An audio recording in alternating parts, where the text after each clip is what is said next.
Welcome to Luca is a Billionaire, where the only thing I invest in is your answers. In this video, I will show how to make pizza easy, only way.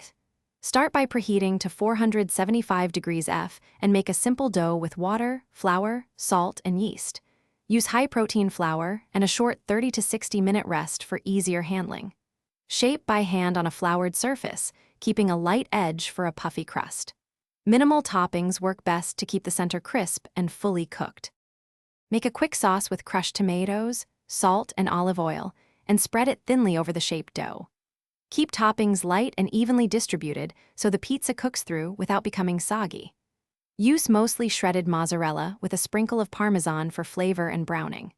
For crisp edges, avoid overloading cheese or wet toppings, and bake on a hot surface like a preheated stone or steel for faster crisping and blistered spots.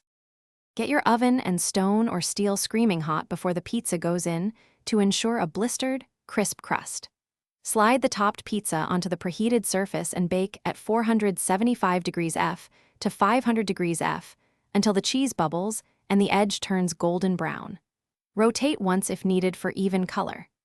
Let the pizza rest a couple minutes before cutting so the cheese sets slightly and slices cleanly without dragging toppings. Thanks for watching and please subscribe. It's the best investment you'll ever make.